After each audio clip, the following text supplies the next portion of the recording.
Hello किसान भाइयों, मैं हूं आपका मछली वाला भैया उन्मेष दहरिया, फिशरीज ग्रेजुएट एंटरप्रेन्योर और आप देख रहे हैं ऑस्कर फिशरीज। किसान भाइयों, क्या आपको पता है कि आंध्र प्रदेश हमारे मीठे पानी की मछलियों में सबसे ज़्यादा प्रोडक्शन करने वाला स्टेट है। इसी वजह से वहाँ पर कुछ ऐसे फीडिंग के स्ट्रैटेजीज फॉलो किए जाते हैं जिसकी मदद से वो कम खर्च में ही मछली का खाना तैयार कर पाते हैं, उसको खिला पाते हैं और उसके अलावा बहुत ज़्यादा पैसा वो अपने जेब में डाल पाते हैं। तो आपको मैं आंध्रा के कुछ इंपॉर्टेंट फीडिंग स्ट्रैटेजीज आपसे शेयर करने वाला हूँ जो बहुत आसान है, लेकिन मछली पालक हमारे भाई हैं उनके बारे में नहीं जानते। इस वजह से वो फीडिंग कराने के तरीके को जानने से वंचित हो जाते हैं। तो इसको वीडियो को लास्ट तक जरूर देखिएगा। आंध्र प्रदेश का इंपॉर्टेंट फीडिंग स्ट्रैटेजीज मैं आपके साथ शेयर करने वाला हूं। सबसे पहला उनका स्ट्रैटेजी होता है दोस्तों बैग फीडिंग। दाना खिलाने का बैग फीडिंग का जो मेथड है उसको हम लोग बोलते हैं डिमांड फीडिंग। ठीक है, इसमें होता क्या है दोस्तों, देखिए नाम में ही छुपा है डिमांड फीडिंग।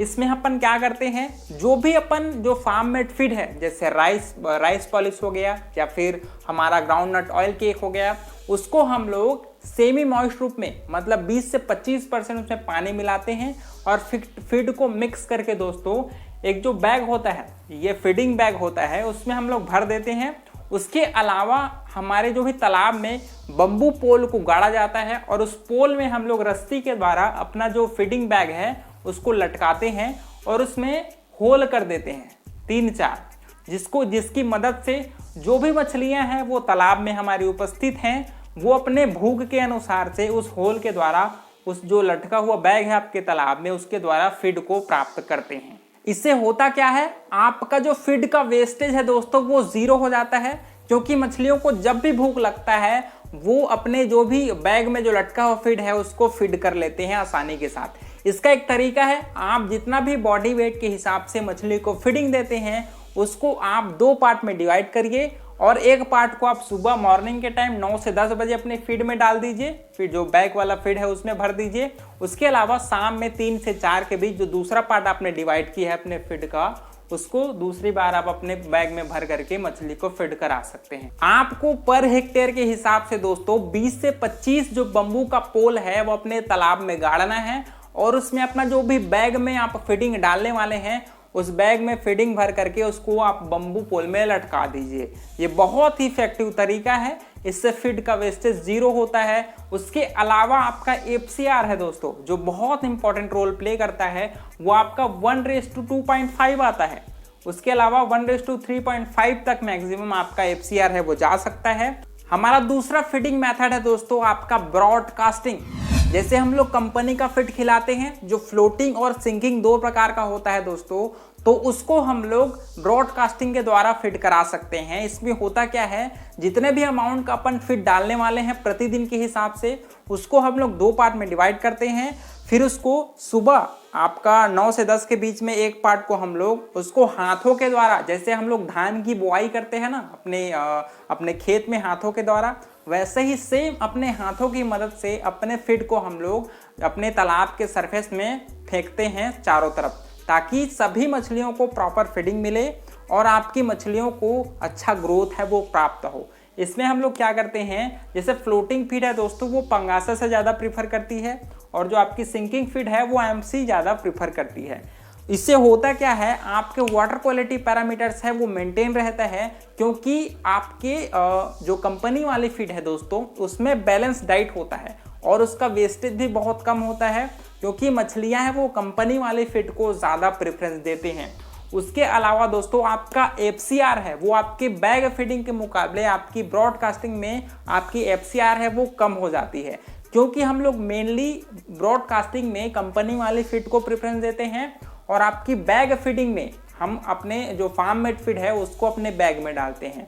ठीक है, तो इसमें आपका FCR है दोस्तों 1:1.5 के आसपास आती है, मतलब आपकी बैग फीडिंग के मुकाबले आपका ब्रॉडकास्टिंग में FCR है वो थोड़ा सा कम आता है। हमारा तीसरा तरीका है दोस्तों ब्रेक फीडिंग की। ब्रेक फीडिंग में देखिए पहले क्या होता था, मान लीजिए हम लोग प्रतिदिन के हिसाब से 10 किलो दाना है वो मछलियों को देने वाले हैं तो फार्मर क्या करते थे, जितना भी 10 किलो का दाना है वो एक ही टाइम में सभी दाना को मछली अपने तालाब में डाल देते थे, जिसकी वजह से मान लीजिए जो बड़े साइज की मछलियां हैं, जो शूटर मछलियां हैं, जो एक्टिव एग्रेसिवली फीड करती हैं, तो बड़े साइज की मछलियां हैं वो सारा फीड है वो चट कर जाती थी, जिसकी वजह से आपकी छोटी मछलियां भी आपके तालाब में रहती हैं, उनको प्रॉपर फीडिंग नहीं मिल पाता था।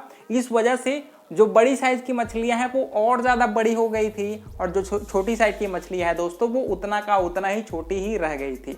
तो इसके लिए उन्होंने एक तरीका अपनाया। आंध्र प्रदेश के हमारे भाई हैं, उन्होंने क्या किया, जितना भी फीड है उन्होंने उसको 2 पार्ट में डिवाइड कर दिया। फीड को उन्होंने 2 पार्ट में डिवाइड किया।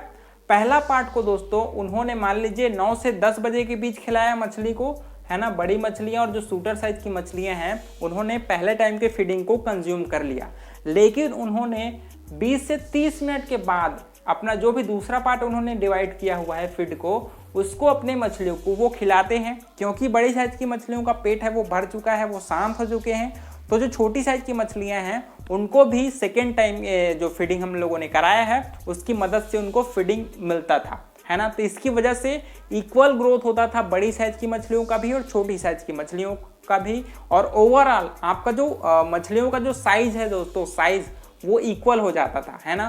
तो इसकी मदद से फार्मर को अच्छा प्राइस भी मिलता था और यूनिफॉर्म आपका प्रोडक्शन है, हार्वेस्टिंग है वो हो पाता था मछलियों का।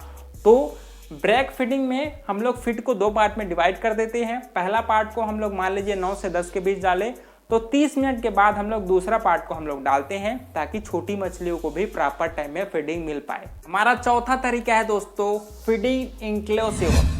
देखिए, नॉर्मल मान लीजिए अपन अपने तालाब में ब्रॉडकास्टिंग करते हैं, उससे होता क्या है, मान लीजिए अपने फीडिंग कराया और जैसे हवा तो चलती रहती है आपके तालाब में, तो हवा की वजह से जितना भी फीड आपने डाला था उसका 20 से 25% भाग है वो किनारे में आकर पूरी तरीके से किनारे में रुक जाती थी, जिससे मछलियों को उसको फीडिंग कराने में दिक्कतें आती थी। उसको फीडिंग वो ढंग से नहीं कर पाते थे, क्योंकि किनारे में आपका वाटर डेप्थ है वो थोड़ा सा कम होता है और मछलियां हैं वो किनारे में जाना उतना पसंद नहीं करती जितना वो मिडिल में फीडिंग करती हैं। तो इसको रोकने के लिए एक तरीका अपनाया गया। इसमें होता क्या है, इसमें हम लोगों ने अपना जो भी वाटर डेप्थ है उससे 1 फीट ऊपर और वाटर अपना डेप्थ के 1 फीट नीचे तक हम लोगों ने एक जाली से उसका घेराव कर दिया है, और इस घेराव के अंदर ही हम लोग अपना जो कंपनी वाला फीड है, सिंकिंग या फिर पेलेटेड फीड है, उसको इस घेराव के अंदर ही हम लोग अब पूरी तरीके से डाल देते हैं, और इसी घेराव के अंदर ही मछलियां नीचे से आकर के इस फीड को अच्छे से दाने को खाती हैं। इससे होता क्या है, हमारी फीड है वो इधर उधर तालाब के इधर उधर नहीं भाग पाती और एक प्रॉपर जगह में ही मछलियों को खाना है वो मिल जाता है। इससे फीड का वेस्टेज है वो बहुत कम होता है और मछलियों को एक प्रॉपर फीडिंग स्टेशन मिल जाता है, जहां पर हर समय उनके लिए फीडिंग है वो उपलब्ध होता है।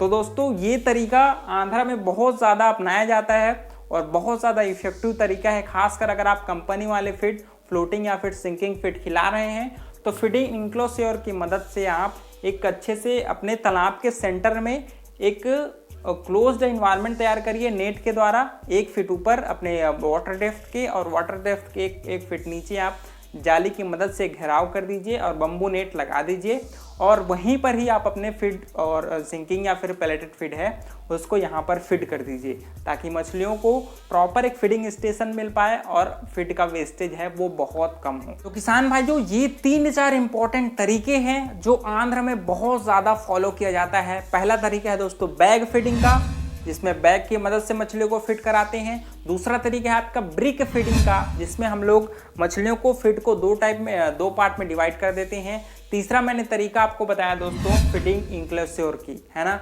तो ये 3-4 इंपॉर्टेंट तरीके हैं जिसकी मदद से आप फीड कॉस्ट को बहुत ज़्यादा कम कर पाएंगे और अपने मछलियों को लो कॉस्ट में भी अच्छे से पालन कर पाएंगे। तो किसान भाइयों, ये रहा आज का वीडियो पसंद आएगा तो वीडियो को लाइक ज़रूर करिए और ऑस्कर फिशरीज चैनल को सब्सक्राइब करिए। मिलते हैं अगला वीडियो में, तब तक के लिए बड़ों का सम्मान करिए, छोटों को प्यार करिए और खुद का ढेर सारा ख्याल रखिए। Thank you, thanks for watching.